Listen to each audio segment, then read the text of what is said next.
Licenciado Julián D'Angelo, amigo de mi alma, ¿cómo dice que le va a usted? Hola, ¿qué tal? Buenos días, Mabel, y buenos días a todos los que están escuchando y por supuesto felicitaciones por este primer programa del año. Primer programa, es el 142 de la historia, pero es el primero del 2020. Primero del 2020, así que una alegría compartir esta inauguración de temporada. Gracias, Julián. Bueno, a ver, terminó hace muy poquito el foro de Davos. Hubieron una serie de planteos y de situaciones, lo que fue el cruce entre Trump y Greta Thunberg. Claro. Fue impresionante. Aparte, cuando uno lo va reviviendo, yo digo, ¿cómo puede ser que todavía haya cabezas que razonen o que por lo menos, no sé si razonan en ese sentido, pero que viertan determinados conceptos al respecto? O sea, es bastante preocupante. Bueno, razonan a favor de intereses que son los intereses creados que lo han llevado también a él a la presidencia de Estados Unidos, ¿no? Sí. Recordemos que Donald Trump apenas asume como presidente de Estados Unidos, le entrega absolutamente el manejo de la energía a empresas, operadores de empresas petroleras, sí, y carbón. Y también de las empresas del carbón, donde él hizo mucha campaña en los estados mineros. Así que yo creo que sí, razonan, pero razonan a favor de un interés que es un interés corporativo, que el sector económico que defiende Trump lo ha llevado a la presidencia. Sí, su propuesta es sembrar 1 millón de árboles. ¿No? Sí. Nadie puede negarse a sembrar árboles, pero de ninguna manera el grave daño que la industria del carbón, del petróleo y del gas le está haciendo al planeta puede ser suplido por sembrar árboles. Por supuesto, siempre cuando se habla de huella de carbono y de cómo mitigar los efectos del cambio climático, no solamente se habla de reducir las emisiones de gases de efecto invernadero, sino también compensar las que existen. Exacto. A través de, sí, siembra de árboles, mejores prácticas agropecuarias, mejor tratamiento de residuos, pero es una engañapichanga, ¿no? Como se decía antes, es una bomba de humo para tapar la verdadera discusión de fondo que hay que cambiar revolucionariamente y radicalmente la matriz energética del planeta. ¿Cómo están los capitalistas o los empresarios capitalistas en medio de todo esto con lo que es el planteo justamente del foro de Davos? Bueno, sí, porque también tienen que dar un paso al respecto, ¿no? Davos es siempre un punto de inflexión importante en la agenda económica y empresaria del año. Sí. Así que no sé si es casualidad o no que sea en enero, pero digo, finalmente marca un poco la agenda y la tendencia de lo que va a pasar en el mundo de los negocios. Y bueno, Davos desde hace bastantes años está incorporando, recordemos, a Bono, ¿no? También yendo el músico, yendo a hablar a Davos por el tema ambiental. El Premio Nobel de Economía, Joseph Stiglitz, ya estuvo hace un par de años, ha vuelto a estar este año. Siempre muy crítico de Davos, muy ¿no? Crítico, sí. Stiglitz plantea que se dice una cosa pero se hace otra. Bueno, eso por supuesto nadie lo niega, pero bueno, en temas de agenda... Crítico de Davos y de muchas cosas. No, por supuesto, no, pero quiero decir que él es muy... sus libros donde cuestiona muy fuertemente la economía del 1%, ¿no? Y estos empresarios, claramente los que van a Davos, son parte de ese 1% más rico de la humanidad, ¿no? El planteo de Stiglitz, que la desigualdad dentro del 10% más rico incluso es mucho más profunda que en la pirámide poblacional total. Es decir, el 1%, el 10% del 10% más rico, ese 1%, concentra una enorme fortuna. El número de Oxfam, esta organización internacional que todos los años da el número de la desigualdad en el mundo, marcó este año que solamente las 2.100 fortunas más grandes del mundo acumulan una riqueza superior al 60% de la población. Es decir, la concentración de la riqueza es cada vez más profunda y estos multimillonarios, estos billonarios o milmillonarios, como se les dice, se reúnen todos los años en Davos. Entonces, el hecho de que cada vez esté más presente y que este año el documento de ellos, el manifiesto de Davos y el informe de riesgos haya contemplado en los puntos más centrales el tema del cambio climático, el tema de la industria, la economía circular, el cambio de la matriz productiva, etcétera, es realmente positivo. Por supuesto, no faltan las voces críticas. Bueno, dicen una cosa pero hacen otra. Peor es que ni siquiera lo digan. Claro, sí. ¿No? Yo digo, no es el punto de llegada, esto es un punto de partida. Necesitamos que hoy también los millonarios, las grandes fortunas, que pertenecen a las grandes empresas del mundo, no son fortunas especulativas. En muchos casos estamos hablando de las grandes empresas tecnológicas, productivas, de energía, que estos grandes empresarios que se reúnen una vez por año en un foro fundado por Klaus Schwab, ya hace muchos años, esté ocupándose de estos temas, muestra que no hay otro camino. No. Entonces, ese es el vaso medio lleno que a mí me interesa un poco marcar, ¿no? Que el año pasado, en el 2019, por primera vez los 181 CEOs más importantes de Estados Unidos sacaron un comunicado, un documento, diciendo que la función del empresario ya dejaba de ser la maximización del capital, que no se podía mirar solamente al dueño, sino que había que empezar a mirar los intereses también de la comunidad, de los trabajadores, de las asociaciones civiles, de las ONG, etcétera, y que a la vez también empresas de primera marca, como la marca más importante de gaseosa del mundo, no hace falta que le hagamos publicidad, pero ya la gente sabe de cuál hablo. Las dos palabritas. Está también hablando de un nuevo capitalismo, en ese caso hablan del capitalismo conectado. Klaus Schwab habla del capitalismo de stakeholders, o sea, lo que están hablando de lo mismo, de un capitalismo que no puede mirar solo la renta del capital. Uh-huh. Que tiene que empezar a mirar y también buscar cómo esa renta del capital, que por supuesto las empresas están para ganar dinero, eso no es innegable, pero va de la mano, ¿no?, de otras responsabilidades que tiene la empresa en materia ambiental y en materia social, ¿no? Ahora, ¿cómo se hace o cómo se lleva adelante? Porque está bien, o sea, eso lo compartimos absolutamente, creo que la gran mayoría, pero donde aparecen economías con el peso y con el registro que, por ejemplo, tiene Estados Unidos, donde algo que vos estabas mencionando recién, un tema de capitales, cuando el resumen de lo que fue la ponencia de Donald Trump habla justamente de una visión económica, es un tema economicista pura y exclusivamente, y entre otras cosas hace mención, empiezan a enrolar y empiezan a pregonar determinados argumentos quitándonos los derechos de crecimiento. A ver, hay como un desbalance, o sea, indudablemente es un criterio y es una visión específicamente, o sea, su orientación va por ese lado. Ahora, las fuerzas políticas más grandes del mundo terminan digitando un montón de cosas, lamentablemente, no, por supuesto, porque te condicionan a situaciones. ¿Cómo hacemos los más chiquitos para decir, yo quiero votar en el medio?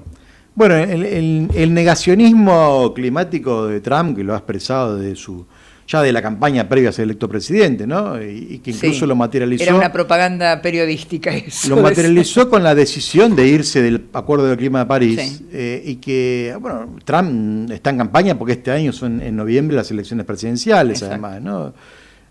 Lamentablemente el buen estado de la economía norteamericana, que es una buena noticia, siempre que los países, la economía funcione, hay empleo, eso es una buena noticia, pero lamentablemente este caso favorece una política absolutamente retrógrada como es la de Donald Trump. Entonces muchos plantean que el buen funcionamiento de la economía norteamericana en materia de indicadores, empleo, crecimiento, etcétera, garantiza el piso para la reelección de Trump, aunque no es tan lineal, ¿no? Porque también hay un rechazo muy fuerte en los Estados Unidos, porque ya sabían lo que era antes de ser electo. Recordemos que Trump gana la elección por cantidad de electores, pero en cantidad de votos, la que había ganado la elección era Hillary Clinton. Sí. La gente, hay grandes sectores de Estados Unidos que siguen teniendo un rechazo muy fuerte por estas políticas retrógradas de Donald Trump. Y reaccionarias también, ¿no? Por supuesto. Esto que planteabas vos de que él da vuelta al tema del cambio climático y plantea que es un invento de los chinos para perjudicar la economía norteamericana. Bueno, en cierta forma, el Acuerdo del Clima de París es más benevolente con los países, con las economías emergentes. Ajá. Entonces, en ese sentido, consideremos que Estados Unidos y China y la India y Rusia generan más del 70% de los gases de efecto invernadero del mundo, ¿no? Eso está claro que las principales potencias del mundo son las más responsables también del daño a la naturaleza. Pero lo que el Acuerdo del Clima de París consideró, a diferencia de otros acuerdos como el Protocolo de Kioto, que fracasó por este motivo, era que había que sopesar las diferentes responsabilidades históricas también, ¿no? Entonces no es lo mismo aquel país que estuvo durante años aprovechándose un desconocimiento, que era, bueno, en algún momento, en los 50, en los 60, en los 70, se desconocía cuál era el daño que le hacía al planeta las emisiones de gases de efecto invernadero. Entonces la economía norteamericana, por supuesto, y gran parte de Europa tuvo su crecimiento en esa época, Y cuando están empezando a desarrollarse otros países como Brasil, la India, bueno, el propio China con un crecimiento muy fuerte, ahora se les quiere poner límite. Entonces un poco el discurso es, bueno, mientras nadie sabía este problema, ustedes se aprovechaban. Y ahora que otros países se quieren sumar a la fiesta, les imponen las mismas restricciones. Por eso el Acuerdo del Clima de París tiene unas exigencias diferentes para cada país en cuanto a qué es el esfuerzo que tienen que hacer de acá al 2030, 2050, 2100. O sea, es una visión colonialista totalmente eso, porque te marcan y te No, acotan. lo que uno intenta es compensar a las economías emergentes para que no vean también frustrado su crecimiento industrial, mientras otros países crecieron a expensas del daño que hicieron al ambiente. No, pero digo, si el más grande dice, sí, bueno, hasta acá llegaste bien, pero a partir de ahora los límites son estos, o sea, yo te dejo crecer hasta acá, más de esto no. Hay justamente un poco del trasfondo de discusión es el crecimiento económico, ¿no? Pero bueno, por otro lado sabemos que hoy la energía solar, eólica, etcétera, ha llegado a un punto de equilibrio donde en muchos casos no solamente es más económica que la energía del petróleo y del carbón, sino que en muchos casos genera más mano de obra. O sea, promover hoy las energías limpias, las energías renovables, del sol, el aire, ¿no? El viento, el agua, etcétera. Las mareas. Genera todo. además mucha más mano de obra que la industria tradicional petrolera y carbonífera, ¿no? Pero y además los hidrocarburos. No se terminan degradando, o sea, están ahí, son parte de la misma estructura natural. Por supuesto, pero no solo que no así en los un restos momento fósiles, se cuestionaba que el panel solar generaba una cantidad de energía que ni siquiera alcanzaba para amortizar el costo del panel solar. Hoy esas cosas no ocurren. Ha bajado tanto el precio de energía de los paneles solares y las turbinas eólicas en los últimos 5 años que hoy efectivamente han logrado un equilibrio positivo. O sea, es más económico generar energía limpia. Sin embargo, los intereses creados, ¿no? Como decía un gran filósofo economista, Carlos Marx, decía, ¿no? La violencia y la sociedad es una sociedad vieja preñada de lo nuevo. Bueno, la sociedad vieja resiste un poco el cambio, claro, ¿no? Entonces, hasta que lo nuevo se imponga. Por eso digo, es importante que las principales fortunas del mundo, los 181 CEOs de Estados Unidos, el foro de Davos, las grandes corporaciones multinacionales, Larry Fink, el CEO de la principal inversora del mundo, BlackRock, hoy estén también poniendo estos temas no solo en la agenda, sino también en sus portfolios de inversiones. Ajá. Entonces, hoy BlackRock, la principal inversora del mundo, por segundo año consecutivo, Larry Fink, su CEO, ha priorizado las líneas de inversión en inversiones limpias, inversiones verdes, inversiones sustentables. Entonces, es un tema muy, muy importante que, a pesar del escepticismo que muchos tienen, y que por supuesto también uno lo es, que estos grandes empresarios estén hoy hablando de esto es realmente promisorio. Ahora, en medio de todo eso, uno de los temas, más allá de lo que ha sido la nota tuya, que fue publicada en el Diario de la Nación, o sea, fantástico, porque además uno va viendo lo que son las evaluaciones y los alcances de lo que fue esta semana, ¿no? Estos días de Davos. Entre otras cosas, lo que uno ve, o por lo menos lo que se va visualizando, es que hay un crecimiento global económico superior a lo que se había programado, pronosticado. Estamos en un crecimiento económico a nivel mundial del 3,4, ¿no? 3,3% más o menos. Sí. Eso va en detrimento de lo que puede ser, o sea, ¿no hay un balance con el tema de la responsabilidad social? El problema es que justamente para lograr también ese crecimiento económico, con esta matriz productiva y energética, cada año se están consumiendo los recursos que la Tierra genera en un año y medio, ¿no? O sea, estamos consumiendo durante un año los recursos de casi 2 planetas Tierras o un planeta y medio. Entonces, esa es la contracara. Pero, por supuesto, nadie plantea que haya que limitar el crecimiento, etcétera, sino justamente cambiar esa matriz y promover una economía circular, que es, bueno, disminuir el uso de materias primas no renovables, minerales, energía fósil, y disminuir la cantidad de residuos, donde a través del reciclaje, a través de la reducción, de la reutilización, eso cambia la matriz productiva, avanzamos hacia un modelo de economía circular que hacia donde el mundo tiene que ir, y eso permite que con menos recursos naturales y con una energía generada de forma sustentable podamos sostener también un crecimiento que dé respuesta a necesidades de empleo y de bienes y servicios para toda la población. ¿Argentina cómo está en ese punto? -4. No, Argentina venía avanzando muy bien en materia de energías renovables. Con la anterior gestión fue una de las pocas cosas buenas, a mi entender, del gobierno de Mauricio Macri, en algunos casos con algunas denuncias. También se denunció que algunas empresas de energía renovable estaban vinculadas al Grupo Macri, pero la verdad que en materia de energía renovable, con la legislación argentina, con la ley de uso y energía de generación y uso distribuido de la energía, que permite que los pequeños generadores puedan también generar fuente de energía propia a través de paneles solares y reincorporar energía al sistema, con algunos beneficios para las empresas. En Argentina, en la provincia de Chubut, se está construyendo el parque eólico más grande del país. Sí. Y si no me equivoco, el más grande de Sudamérica. Hoy está parada la obra, hoy el tema en Jujuy está el parque solar. El parque solar, claro, cuestiones vinculadas al congelamiento del precio de la nafta, a algunos límites a la energía, al impedimento que las empresas multinacionales puedan repatriar parte de su rentabilidad, etcétera, han hecho que todo el sector energético, incluido Vaca Muerta, que de los 600 pozos que tenían en exploración el año pasado, hoy solamente están activos 400, 450, todo el tema energético tiene un stand-by. Pero Argentina venía bien, había llegado incluso el año pasado a tener algunos días de un 11% de energía generada de fuente limpia, de fuente renovable. Estamos creciendo. Por supuesto, Chile está mucho mejor que nosotros, México está mejor que nosotros. Entonces, en materia energética hay un esfuerzo y esperemos que el gobierno actual profundice esta línea de energía. Todavía algunos problemas en el área de energía, es una de las áreas donde todavía el gobierno no termina de arrancar, hubo algunas renuncias, pero bueno. Y en materia de industria, bueno, lamentablemente hoy hay temas mucho más urgentes, ¿no? Entonces el tema del desempleo, el tema de la caída del consumo, la crisis económica, la crisis de deuda, hace que a veces estos temas pasen a un segundo plano. A pesar de ello, estén desfinanciados o haya esfuerzos muy grandes en materia de sustentabilidad y economía circular en el país.